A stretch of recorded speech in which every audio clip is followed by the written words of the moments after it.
dialogue. The trees were tall and strong, towering like pillars of wood. A large gate stood there opposite it. Stone and metal are stronger than forest wood, but much smaller. It was night in the woods at a spot so secluded and dark that even the animals would shun it. There were barely any bugs either, only grass and trees standing stiff, in place. The forest was darkening. Usually I would remembered it as a bright and shiny place. Whenever the moon was up, you could see its rays falling over wildflowers and distilling in the soft vapor stemming from small caves underground. But now the light was dim. The moon wasn't full. It was barely reflecting any sunlight of its cold, white skin. The forest was a terrain at part rough and part flat. Deep in it, it could be foggy or dry and cold as a desert at night. It had roads, pathways and a variety of flowers, sometimes purple, sometimes blue and yellow and purple leaves producing a smell like that of lemons spreading around the trees and sometimes gathering up on rocks. Near our town there were rumors about wild animals, running loose and attacking people. Some of us joked about it, that maybe there was a masked killer out there slashing people up, like Nightmare on Elm Street or Friday the 13th Part 3. A masked man escaped from a mental institution,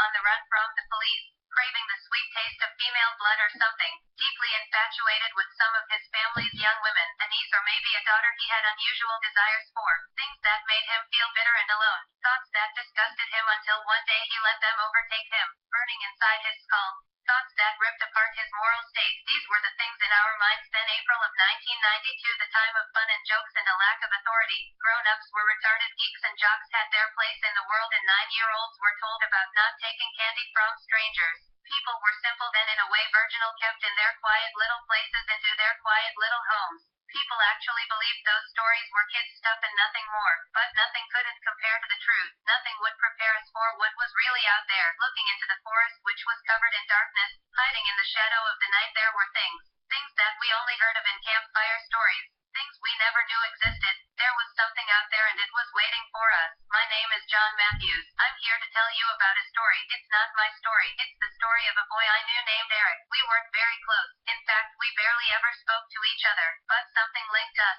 The reasons for doing what we did. We each had separate needs and separate wants. But we shared a common objective. My reason was to protect my friends. His, I don't know. But whatever that reason was, it eventually killed him. Separate text.